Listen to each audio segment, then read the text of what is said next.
Well students, आज हम लोग स्टार्ट करेंगे केमिकल काइनेटिक्स में इंस्टेंटेनियस रेट ऑफ रिएक्शन। इसके पहले वाले लेक्चर में हम लोगों ने देखा है एवरेज रेट ऑफ रिएक्शन के बारे में। तो आज बात करते हैं इंस्टेंटेनियस रेट ऑफ रिएक्शन के बारे में कि इंस्टेंटेनियस रेट ऑफ रिएक्शन क्या होता है और ये एवरेज रेट ऑफ रिएक्शन से कैसे डिफरेंट होता है। तो चलिए स्टार्ट करते हैं इंस्टेंटेनियस रेट ऑफ रिएक्शन के बारे में।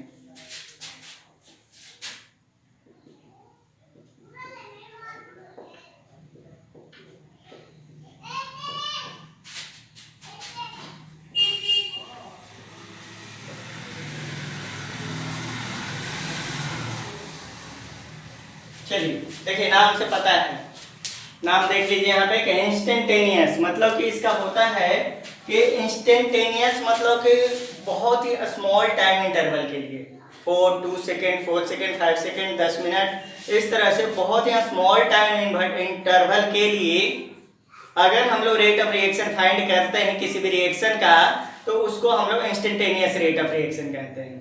तो देखिए हम लोग एवरेज रेट ऑफ रिएक्शन के बारे में क्या लिखते हैं, जैसे देखिए यहाँ पे हम लिखते हैं एवरेज रेट ऑफ रिएक्शन। क्या लिखे हैं? Change in concentration divide by the time taken to change in concentration. तो ये हमारा क्या होता है average rate of reaction.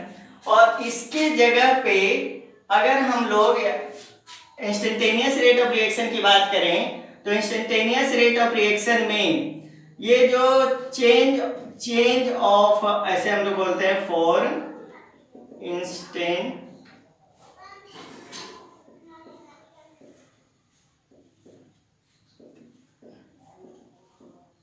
Rate of reaction, क्या लिखते हैं कि चेंज ऑफ कॉन्सेंट्रेशन और चेंज ऑफ कॉन्सेंट्रेशन में लगने वाला समय यानी टाइम।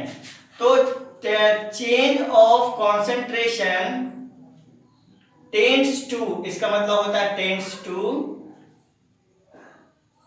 0 और टेंड्स टू 0 का मतलब होता है कि इसको रिप्रेजेंट हम लोग करते हैं डी से, कि स्मॉल चेंज के लिए हम लोग डेल्टा की जगह पे डी का यूज करते हैं और इसके जगह पे हम लोग क्या लिखेंगे डी सी। उसी तरह से change of time limit tends to, इसको भी हम लोग लिखते हैं टेंड्स टू 0 और इसको कैसे दर्शाएंगे स्मॉल डी टी से।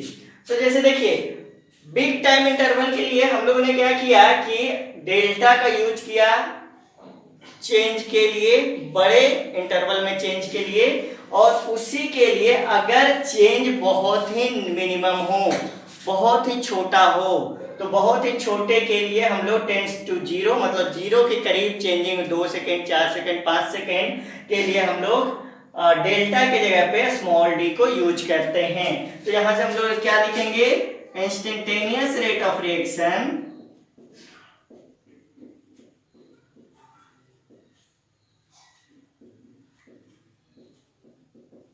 Instantaneous rate of reaction is equal to D छोटे चेंज के लिए और डिवाइड बाय डी टी।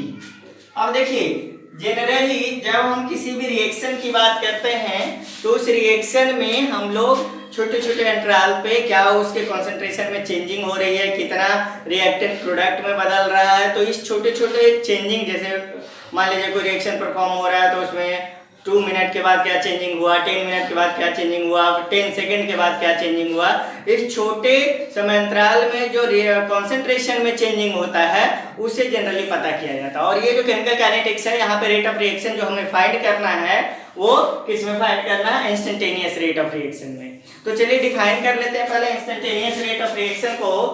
यहाँ पे लिखेंगे the change in concentration, the change in concentration of reactant and product for very small time interval, very small time interval t tends to 0. क्या लिख दिए? The change in concentration of reactant and product for very small time interval t tends to 0 are called instantaneous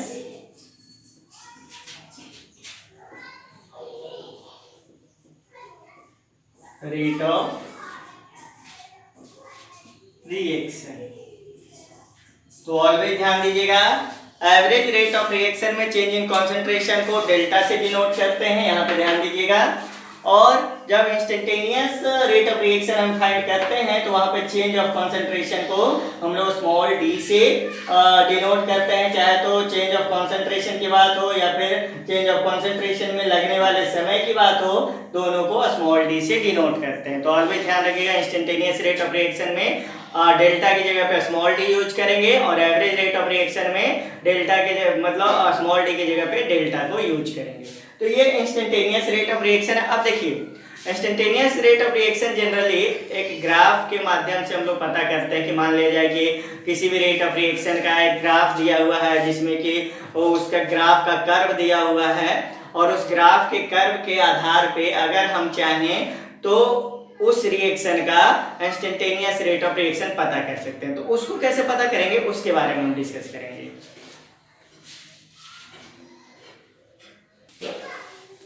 अब देखिए, ध्यान दीजिए कि मान लीजिए आपके पास एक ग्राफ दिया हुआ है जिसमें एक्स एक्सिस और वाई एक्सिस, यहाँ पे ये एक्स एक्सिस है और यहाँ पे ये वाई एक्सिस है। वाई एक्सिस पे कॉन्सेंट्रेशन चेंज यानी चेंज इन कॉन्सेंट्रेशन आपका दिया हुआ है, मतलब डी सी दिया हुआ है जिसको क्या लिखते हैं, चेंज इन कॉन्सेंट्रेशन। और यहाँ पे टाइम टी दिया हुआ है और यहाँ पे आपके पास एक टाइम टी इंटरवल पे रिएक्टेंट का चेंज ऑफ कॉन्सेंट्रेशन आपको कुछ इस प्रकार से एक कर्व दिया हुआ है। मान लिया जाए कि आपके पास एक इस तरह से, मतलब कि ये जो है वो जैसे जैसे टाइम बढ़ेगा इसका कॉन्सेंट्रेशन क्या हो जाएगा, इस तरह से कर्व दिया हुआ। अब ये जो कर्व है, इस कर्व के आधार पे हम इंस्टेंटेनियस रेट ऑफ रिएक्शन पता करना चाहते हैं तो क्या करते हैं कि इस कर्व के किसी भी पॉइंट पे एक टेंजेंट फाइंड करते हैं और उस टेंजेंट के स्लोप को के द्वारा हम क्या करेंगे, इंस्टेंटेनियस रेट ऑफ रिएक्शन पता करेंगे। तो चलिए ध्यान दीजिए, मान लिया जाए कि यहाँ पर एक टेंजेंट खींचा गया और इस टेंजेंट का स्लोप जो है वो कुछ इस प्रकार से पता करेंगे और ये जो टेंजेंट का स्लोप होगा हम लोग यहाँ लिखेंगे, स्लोप ऑफ टेंजेंट को हम लोग किससे पता करते हैं, tan थीटा से पता करते हैं।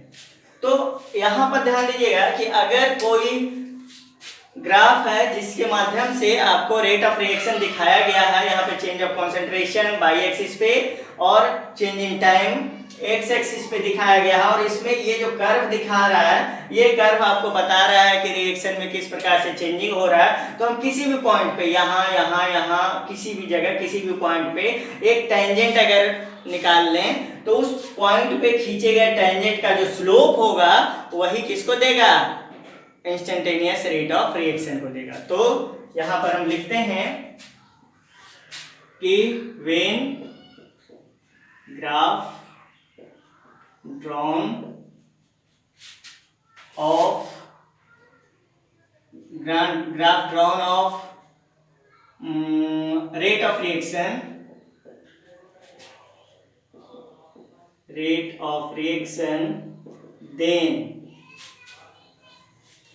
then any point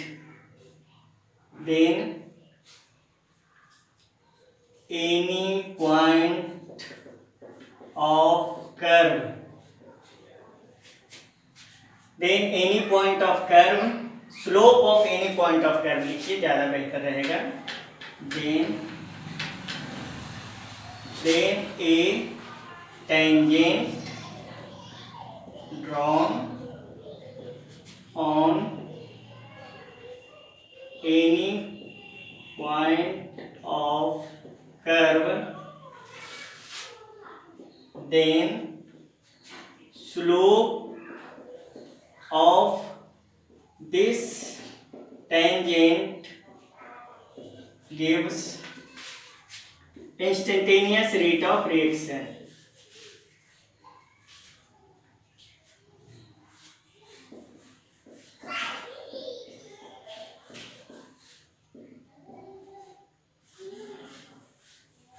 तो ध्यान दीजिए, तो इंस्टेंटेनियस रेट ऑफ रिएक्शन क्या मिलेगा कि मान लीजिए आपके पास रेट ऑफ रिएक्शन का एक ग्राफ दिया हुआ है किसी भी रिएक्शन के लिए, और इसमें उस रेट ऑफ रिएक्शन को कर्व के द्वारा दर्शाया गया है। तो इस कर्व पर किसी भी टाइम पे मान लीजिए कि यहाँ से टाइम शुरू हुआ, ये 5 सेकेंड है, ये 10 सेकेंड है, ये 15 सेकेंड है, यहाँ पर 20 सेकेंड है, 25 सेकेंड है, 30 सेकेंड है। आप सपोज कीजिए कि यहाँ पे 20 सेकेंड पे आप जानना चाहते हैं कि रेट ऑफ रिएक्शन इसका क्या होगा।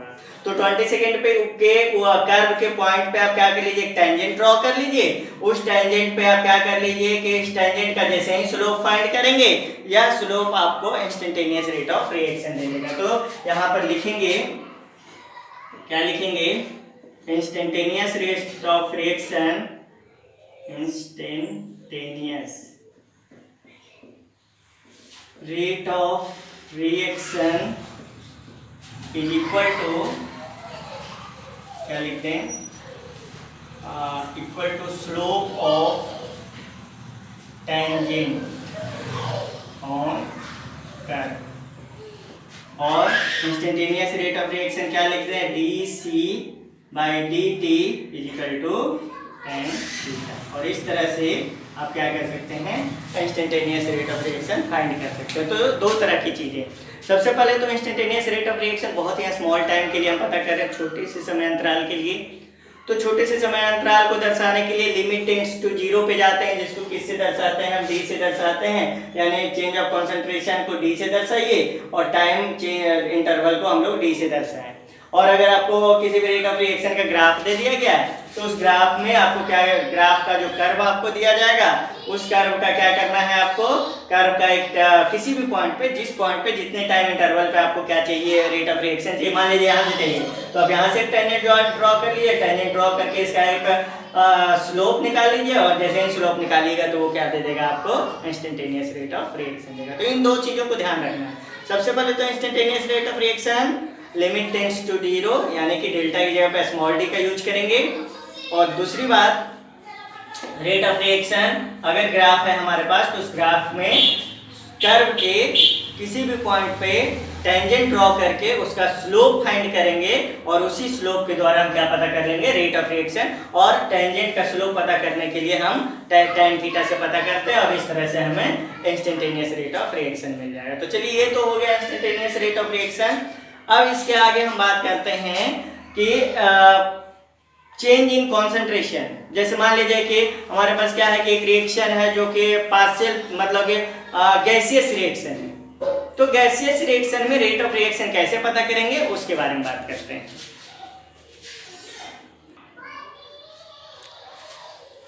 अब देखिए, हम बात करेंगे, मान लीजिए हमारे पास कोई एक रिएक्शन है जो कि गैसियस रिएक्शन है। जैसे एक रिएक्शन यहाँ पे ले लेते हैं, कौन सा, nitrogen gas plus hydrogen gas, और मिल के हमें क्या दे देगा, यहाँ पे अमोनिया गैस। तो यहाँ देखिए, ये जो रिएक्शन है, यहाँ पे 2NH3 हो जाएगा, यहाँ पे 3H2 हो जाएगा। देखिए, ये जो रिएक्शन, ये कंप्लीट गैसियस रिएक्शन है, जिसमें क्या हो रहा है कि नाइट्रोजन गैस हाइड्रोजन गैस के साथ रिएक्ट कर रहा है, रिएक्ट करके किसका फॉर्मेशन कर रहा है, अमोनिया गैस का फॉर्मेशन कर रहा है। अब देखिए, यहाँ पे चेंज ऑफ कॉन्सेंट्रेशन की अगर बात करें, तो गैस के कॉन्सेंट्रेशन को फाइंड करने के लिए गैस के द्वारा क्या किया जाता है, प्रेशर अप्लाई किया जाता है। कंटेनर में जो जिस कंटेनर में गैस को फिल करते हैं, उसी कंटेनर में गैस के मॉलिक्यूल्स कंटेनर के वॉल पे जाकर स्ट्राइक करते रहते हैं, यानी टकराते रहते हैं, और उसकी वजह से क्या होता है कि प्रेशर डेवलप होता है। तो इनके प्रेशर में चेंजिंग होगा। कैसे चेंजिंग होगा, तो अभी देखिए, यहाँ पे इस रिएक्शन में देखें तो ये 1 मोल है, ये 3 मोल है, और यहाँ पे ये 2 मोल है, ठीक है। अब देखिए, ये कंडीशन आप ध्यान से देखिए, तो इनिशियल कंडीशन में क्या होगा कि रिएक्टेंट के मॉलिक्यूल कंटेनर में प्रेजेंट रहेंगे, तो नाइट्रोजन गैस का मॉलिक्यूल हाइड्रोजन गैस का मॉलिक्यूल आपस में कंटेनर के वॉल पे टकराएगा, जिसकी वजह से प्रेशर डेवलप होगा। तो नाइट्रोजन गैस का अपना कुछ प्रेशर होगा जिसको कि पार्शियल प्रेशर कहेंगे। जैसे देखिए नाइट्रोजन गैस का अपना प्रेशर होगा जिसको कहेंगे partial pressure of into gas, जिसको कि आप क्या कह सकते हैं P से दर्शा सकते हैं। उसी तरह से यहां पर ध्यान दीजिए क्या होगा, partial pressure of hydrogen gas को आप कैसे दर्शा सकते हैं PH2 से दर्शा सकते हैं। और उसी तरह से जब प्रोडक्ट बनने लगेगा तो प्रोडक्ट भी बन जाएगा, तो इसको हम लोग कैसे दर्शाएंगे, partial pressure of NH3 gas, और इसको कैसे दर्शा जाएंगे PNH3। देखिए तो यहाँ पर जैसे जैसे प्रोडक्ट बनता जाएगा वैसे वैसे नाइट्रोजन गैस हाइड्रोजन गैस का अमाउंट घटता जाएगा, जिसके कारण इनका पार्शियल प्रेशर कम होता जाएगा। और जैसे जैसे रिएक्शन आगे बढ़ेगा वैसे वैसे प्रोडक्ट का फॉर्मेशन होगा और अमोनिया गैस का अमाउंट बढ़ता जाएगा, नंबर ऑफ मॉलिक्यूल बढ़ते जाएंगे, जिसके कारण क्या होगा कि इसका पार्शियल प्रेशर बढ़ता चला जाएगा। तो यानी कि यहाँ पे चेंजिंग किसमें हो रहा है, कॉन्सेंट्रेशन में ना चेंजिंग होके किसमें चेंजिंग हो रहा है, पार्शियल प्रेशर में चेंजिंग हो रहा है। तो चलिए डिफाइन करेंगे रेट ऑफ रिएक्शन इसके लिए, तो लिखेंगे rate of reaction for gaseous reaction is directly proportional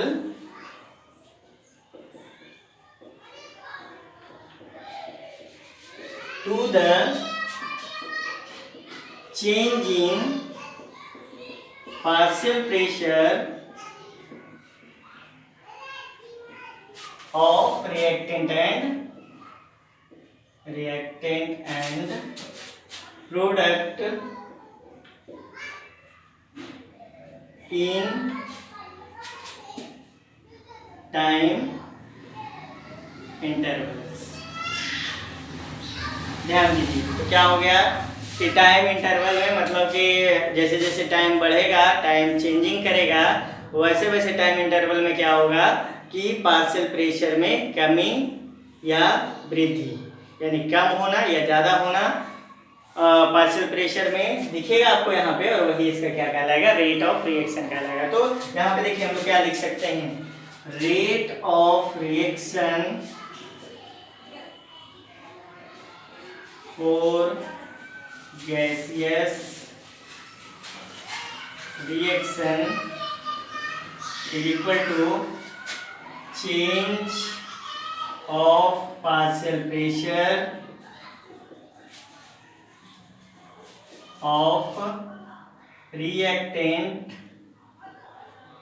और प्रोडक्ट डिवाइड बाई क्या लिखें, time taken in change of partial pressure. समझ में आ रहा है आपको? तो ये हो गया आपका क्या, rate of reaction for gaseous reaction. और देखिए इसके लिए, इस रिएक्शन के लिए हम आपको रेट ऑफ रिएक्शन लिख के दिखाते हैं।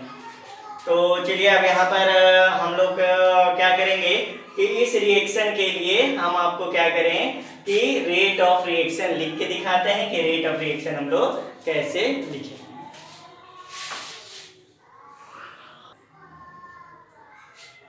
अब देखिए हम लोग क्या करते हैं, यहाँ रेट ऑफ रिएक्शन लिखते हैं, जैसे rate of reaction for N2 gas. चलिए N2 गैस के लिए कैसे रेट ऑफ रिएक्शन लिखेंगे, तो जैसे वहां लिख रहे थे वैसे यहाँ लिख रहे हैं, सिर्फ यहाँ पे कॉन्सेंट्रेशन की जगह पे पार्शियल प्रेशर यूज कर लेना। तो देखिए यहाँ पे क्या लिखें, लिख सकते हैं नाइट्रोजन के लिए यहाँ पे माइनस dPN2/dt, जैसे वहां लिख रहे हैं बिल्कुल ऐसे वहां यहाँ भी लिखेंगे। और जैसे देखिए यहाँ पे लिखेंगे rate of reaction for H2 gas, hydrogen gas के लिए कैसे लिखेंगे, तो देखिए यहाँ से माइनस डी पी, एक मिनट, -1/3 डी पी H2/dt। ये तो हो गया किसके लिए? Rate of reaction hydrogen gas के लिए। अब देखिए यहाँ पे क्या लिखेंगे, rate of reaction for ammonia gas. Ammonia gas के लिए रेट ऑफ रिएक्शन लिखते हैं, कैसे लिखें? तो देखिए यहाँ पे लिखेंगे, पॉजिटिव साइन आएगा 1/2 DPNH3/dt। अब इस पूरे रिएक्शन के लिए रेट ऑफ रिएक्शन लिखते हैं, तो यहाँ पे लिख लीजिए rate of reaction for this reaction.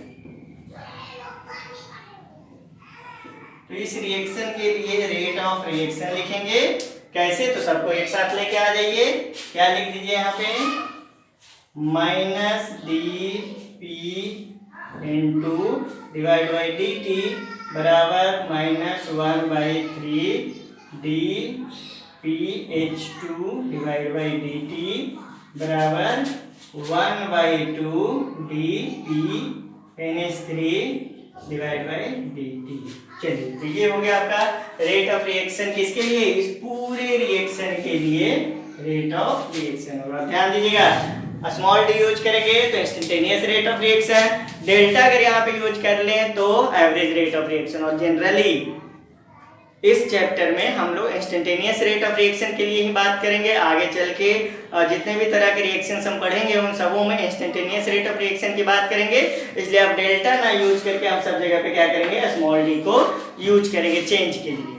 अब देखिए ये तो हो गया किसके लिए भाई, तो ये हो गया हमारा गैसियस रिएक्शंस के लिए रेट ऑफ रिएक्शन। अब हम लोग क्या करने वाले हैं कि यूनिट फाइंड करेंगे कि कंसंट्रेशन चेंज वाले रिएक्शंस के लिए सॉल्यूशंस में जो रिएक्शंस होते हैं उनके यूनिट क्या होंगे रेट ऑफ रिएक्शन का, और गैसियस रिएक्शन के लिए यूनिट क्या होगा रेट ऑफ रिएक्शन के लिए। तो चलिए इसके आगे हम लोग यूनिट्स पे बात करते हैं।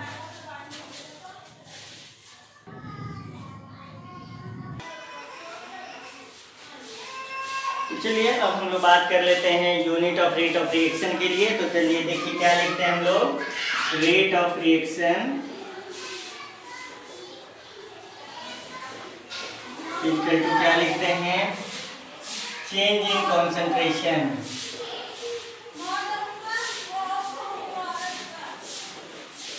Divide by time taking. अब देखिए चेंज इन कॉन्सेंट्रेशन के लिए आप क्या लिखते हैं, तो मोल पर लीटर चेंज इन कॉन्सेंट्रेशन, यानी कॉन्सेंट्रेशन का यूनिट क्या होता है, मोल पर लीटर। और टाइम का यूनिट क्या होता है, तो सेकेंड होता है। तो आप इसको चाहें तो क्या लिख सकते हैं, मोल पर लीटर सेकेंड इनवर्स। और में आप क्या लिख सकते हैं, mole litre inverse second inverse. और मोल पर लीटर को क्या कहा जाता है, मोलरिटी, मोलरिटी सेकेंड इनवर्स और एम सेकेंड इनवर्स। ये आपका क्या हो गया, रेट ऑफ रिएक्शन का यूनिट हो गया, यानी मोल पर लीटर सेकेंड इनवर्स या मोलर सेकेंड इनवर्स आपका क्या आ जाएगा, यूनिट आ जाएगा। तो ये तो हो गया रेट ऑफ रिएक्शन सॉल्यूशन वाले रिएक्शंस के लिए। अब हम लोग फाइंड करेंगे रेट ऑफ रिएक्शन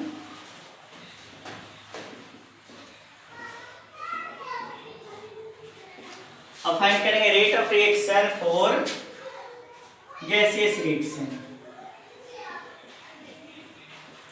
और इसमें क्या लिखते हैं, change in partial pressure divide by time taking. अब देखिए तो पार्शियल प्रेशर यानी प्रेशर का यूनिट होता है एटीएम और टाइम का यूनिट होता है सेकेंड। तो हम लोग क्या लिख सकते हैं, एटीएम सेकेंड इनवर्स। ये यूनिट आ गया आपका क्या, तो पार्शियल प्रेशर का यूनिट मिल गया आपको। मतलब rate of reaction for gaseous reaction अगर आपके पास रहे तो उसका यूनिट लिखेंगे एटीएम सेकेंड इनवर्स। और रेट ऑफ रिएक्शन अगर हमारे पास सॉल्यूशन के लिए है या फिर किसी भी गैसियस रिएक्शन के अलावा दूसरे रिएक्शंस के लिए है तो वहां पे क्या हो जाएगा, आप जनरली ये देखेंगे mole litre inverse, second inverse, या फिर आप यहाँ पे मोलर सेकेंड इनवर्स। और अगर आपके पास rate of reaction for gaseous reaction रहे तो क्या लिखेंगे, एटीएम सेकेंड इनवर्स लिखेंगे। तो ये देखिए इस तरह से हम लोग यूनिट फाइंड करते हैं रेट ऑफ रिएक्शन।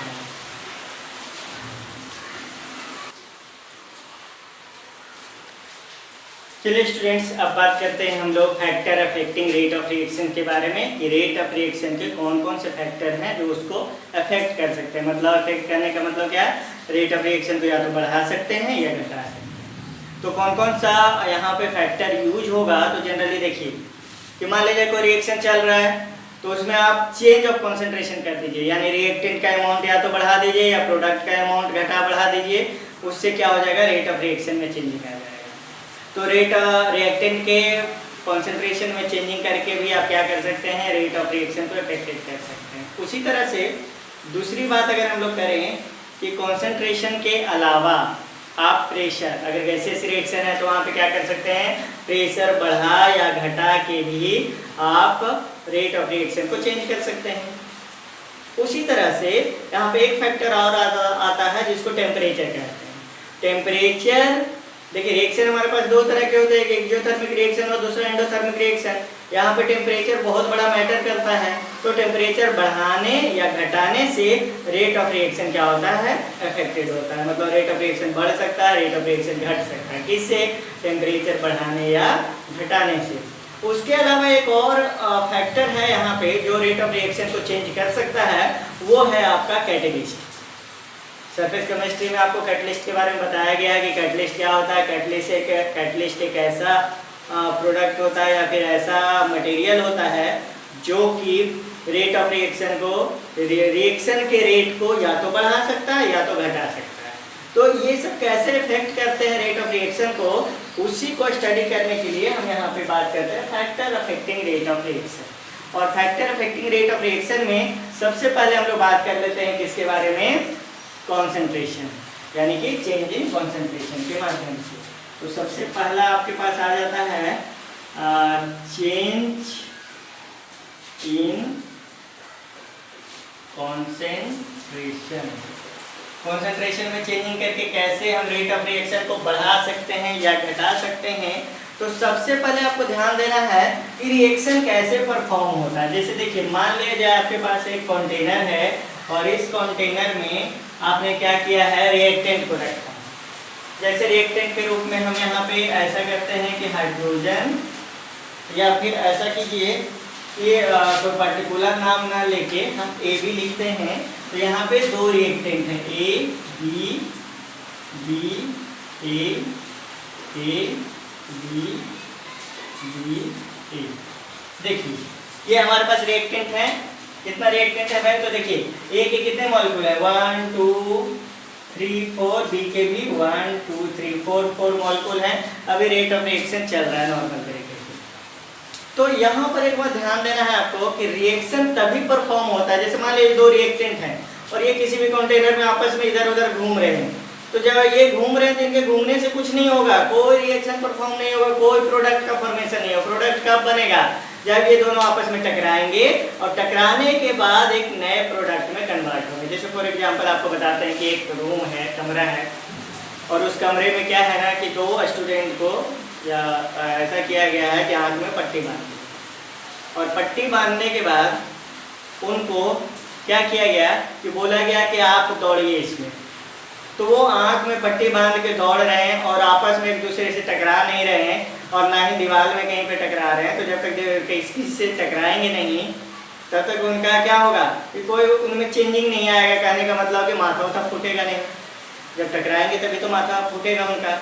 और सोचिए कि उस कंडीशन में क्या है, जब तक नहीं टकरा रहे हैं तब तक कोई चेंजिंग नहीं आ रहा है। लेकिन सोचिए कि वो दोनों स्टूडेंट आए और टकरा गए, हेड टू हेड को लीजिए, और जैसे ही टकराया तो क्या हो गया, सर फट गया, यानी कि वहाँ पे नया काम हो गया, नया प्रोडक्ट बन गया कि दोनों स्टूडेंट अभी नॉर्मल थे, अभी उनका सर फट गया।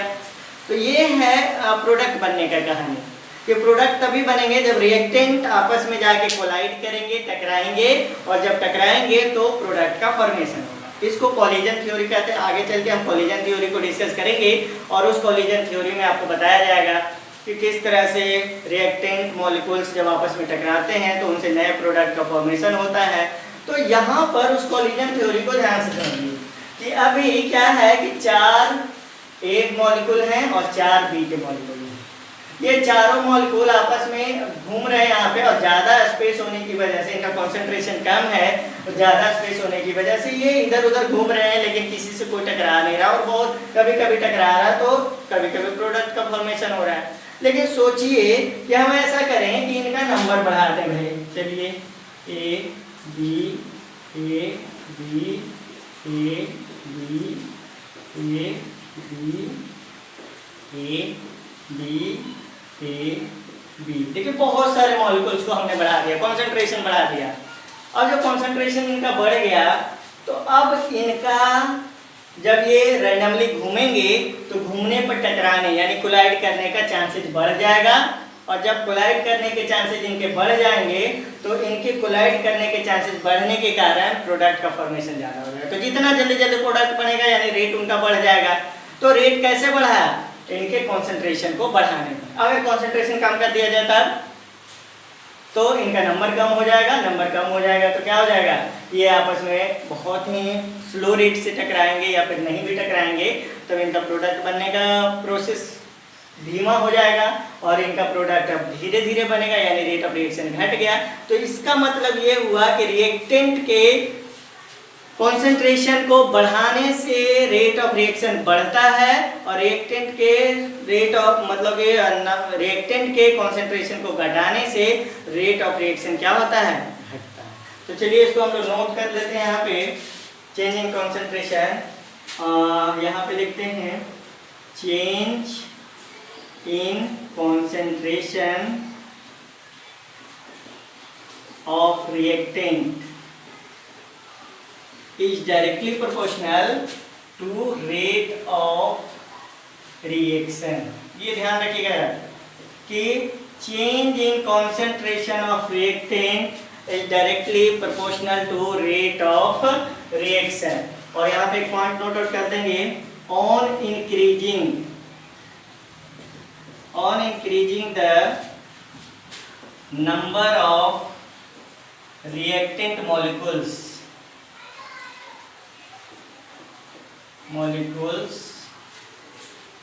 the chance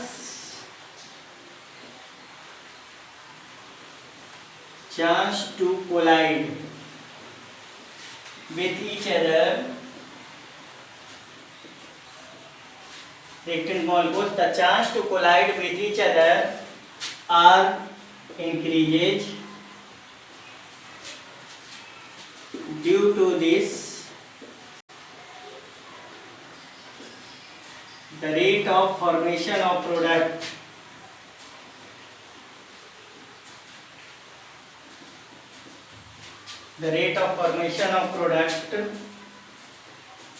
will be increases,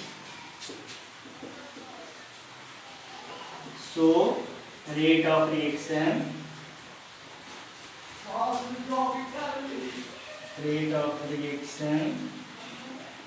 also increases। तो क्या हो गया, रेट ऑफ रिएक्शन भी बढ़ेगा। इसको ध्यान रखना है कि कॉन्सेंट्रेशन बढ़ा के हम क्या कर सकते हैं, रेट ऑफ रिएक्शन को बढ़ा सकते हैं, और कॉन्सेंट्रेशन घटा के रेट ऑफ रिएक्शन को घटा सकते हैं। तो ये तो बात हो गई कॉन्सेंट्रेशन की। अब दूसरा फैक्टर की बात करेंगे जिसको हम प्रेशर कहते हैं, कि प्रेशर बढ़ाने या घटाने से रेट ऑफ रिएक्शन पे क्या चेंजिंग आएगा, अब उसके बारे में बात करेंगे। तो चलिए अब बात करते हैं हम लोग चेंज इन प्रेशर के माध्यम से ये समझने की कोशिश करते हैं कि हमारा रेट ऑफ रिएक्शन कैसे बढ़ेगा या घटेगा, उसमें क्या चेंजिंग आएगा। तो चलिए देखिए, हम एक कंटेनर फिर से ले रहे हैं, ठीक है, और इस कंटेनर में हम मॉलिक्यूल्स को ले रहे हैं। ए, यहाँ पे बी है, यहाँ पे ए है, यहाँ पे बी है, यहाँ पे बी है, यहाँ ए है, यहाँ बी है, यहाँ ए है, और यहाँ पे अब क्या है कि फिर से ले लीजिए B A B A A B A B. चलिए तो देखिए, ये हमारा एक रिएक्शन कंटेनर है जिसमें कि दो रिएक्टेंट हैं ए और बी, और दोनों का नंबर हम काउंट कर देते हैं। आपको देखिए बी का 1 2 3 4 5 6 7 8, यानी कि बी इक्वल टू 8 है तो ए इक्वल टू भी 8, यानी 8 मॉलिक्यूल बी के 8 मॉलिक्यूल ए के इस रिएक्शन में हैं। अब इसके हम प्रेशर को चेंज करना चाहते हैं, यानी प्रेशर इसमें बढ़ाना चाहते हैं, और प्रेशर बढ़ाने से क्या इफेक्ट इसमें आएगा उसको हम लोग यहाँ समझने की कोशिश करेंगे। तो अब हम लोग क्या करते हैं, यहाँ पर एक पिस्टन लगाते हैं। देखिए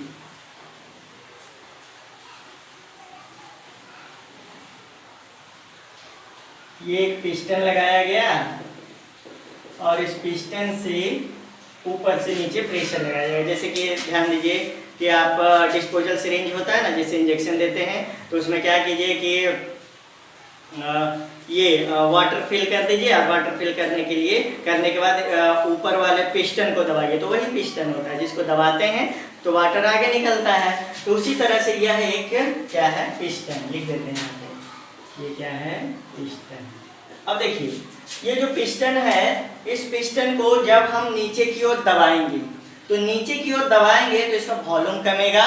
और क्या हो सकता है अगला कंडीशन, देखिए हम अगला कंडीशन यहाँ पे दिखाते हैं। क्या हो सकता है कि कंटेनर आपका यही रहेगा, इस कंटेनर में पिस्टन अब कहाँ, यहाँ से यहाँ तक आ गया। मान लीजिए कि आपका पिस्टन जो है यहाँ से यहाँ,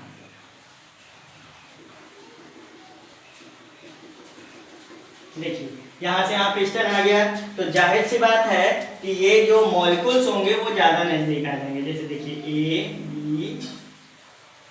ए बी, यहाँ पे बी ए बी ए, यहाँ पे A B B B A B ए।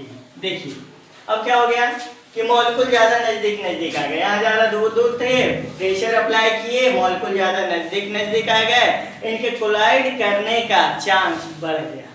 अभी ज्यादा कोलाइड करेंगे। इस कंपैरिजन में कंडीशन 1 के कंपैरिजन में कंडीशन 2 में मॉलिक्यूल ज्यादा जल्दी कोलाइड करेंगे, और जितना मॉलिक्यूल ज्यादा जल्दी कोलाइड करेंगे इनका क्या होगा, प्रोडक्ट का फॉर्मेशन उतना ज्यादा होगा। क्योंकि हमने आपको बताया कि कोलिजन थ्योरी का ये कहना है कि रिएक्टेंट मॉलिक्यूल जब आपस में टकराते हैं तो टकराने के बाद नए प्रोडक्ट का फॉर्मेशन होता है। तो ये आपस में टकराएंगे और टकराने से क्या हो जाएगा, नया प्रोडक्ट का फॉर्मेशन हो जाएगा।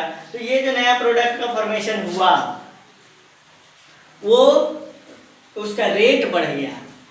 और रेट बढ़ गया क्यों भाई, तो ये जो यहाँ पे प्रेशर था कंडीशन 1 में, उसके कंपैरिजन में कंडीशन 2 में प्रेशर बढ़ गया। प्रेशर बढ़ने के कारण मॉलिक्यूल ज्यादा नजदीक आ गए, और मॉलिक्यूल ज्यादा नजदीक आने की वजह से इनके बीच में क्या हो गया, कोलिजन बढ़ गया। और जब कोलिजन बढ़ गया तो इनके प्रोडक्ट का फॉर्मेशन बढ़ गया, और प्रोडक्ट का फॉर्मेशन बढ़ने के कारण इनका रेट ऑफ रिएक्शन बढ़ गया। तो यह दर्शाता है कि यहाँ पर हम क्या लिख सकते हैं, rate of reaction is directly proportional to pressure। Rate of reaction किसके डायरेक्टली प्रोपोर्शनल हो गया, प्रेशर के। तो यहाँ पे लिख दीजिए एक point, on increasing pressure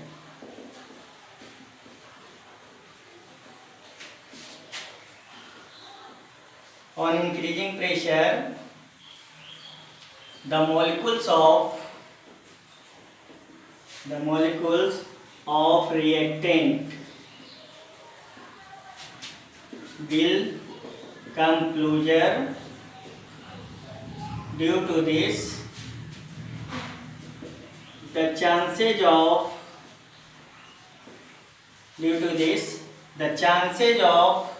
collision will be increases,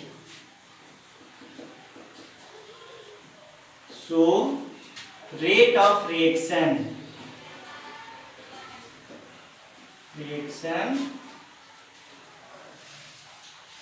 also increases। तो क्या हो गया, रेट ऑफ रिएक्शन भी बढ़ेगा। यानी ध्यान दीजिएगा रिएक्शन का रिएक्टेंट का कॉन्सेंट्रेशन बढ़ाने से भी रेट ऑफ रिएक्शन बढ़ जाता है, और रिएक्टेंट पे के कंटेनर में प्रेशर ज़्यादा अप्लाई करने पर भी रेट ऑफ रिएक्शन बढ़ जाता है। तो ये तो हो गई प्रेशर की बातें। अब इसके आगे हम लोग टेम्परेचर की बातें करते हैं। तो चलिए स्टूडेंट, हम लोग यहाँ पे क्या किए कि factor affecting rate of reaction में कॉन्सेंट्रेशन की बात कर लिए हैं, प्रेशर की बात कर लिए हैं, change in concentration, change in pressure, और दोनों के कंडीशन में क्या हो रहा है, रेट ऑफ रिएक्शन बढ़ रहा है। अब हमारे पास दो फैक्टर और आते हैं। ऐसे तो बहुत सारे फैक्टर्स हैं, लेकिन जनरली दो फैक्टर्स हैं। एक फैक्टर है कि टेम्परेचर बढ़ाने और घटाने पे रेट ऑफ रिएक्शन में क्या चेंजिंग आएगा, और दूसरा फैक्टर हमारे पास आता है कैटेलिस्ट, कि कैटेलिस्ट ऐड करने पे रेट ऑफ रिएक्शन में क्या चेंजिंग आता है। इन सबों के बारे में बात करेंगे। और देखिए, ये जो दो factor affecting rate of reaction है, टेम्परेचर और कैटलिस्ट, इससे आगे चल के दो नए टॉपिक्स क्रिएट होंगे। एक आर्हेनियस थ्योरी का फॉर्मेशन होगा। आर्हेनियस थ्योरी के बारे में हम लोग डिस्कशन करेंगे। तो हम लोग यहाँ पे क्या करें, और एक्टिवेशन एनर्जी के बारे में डिस्कशन करेंगे। तो फिलहाल हम लोग क्या करते हैं, आज का क्लास थोड़ा लंबा हो रहा है, इसलिए क्लास को यहीं पे हम लोग रोकेंगे। अब अगले क्लास में दो फैक्टर इफेक्टिंग की बात करनी है हमें, टेम्परेचर के बारे में, कैटलिस्ट के बारे में। उसके अलावा अब हम बात करने वाले हैं फैक्टर इफेक्टिंग के बाद हम लोग बात करेंगे मॉलिक्यूलरिटी के बारे में, और मॉलिक्यूलरिटी के बाद हम लोग रेट लॉ के बारे में डिस्कशन करेंगे। तो चलिए आज का क्लास हम लोग यहीं पे रोकते हैं। आप लोग इसको अच्छे से स्टडी कीजिए। कहीं भी अगर कोई प्रॉब्लम हो आप कमेंट कीजिए, उस पर आपको रिप्लाई किया जाएगा। और आज का क्लास ध्यानपूर्वक देखने के लिए बहुत बहुत धन्यवाद आप लोगों का। Okay, bye.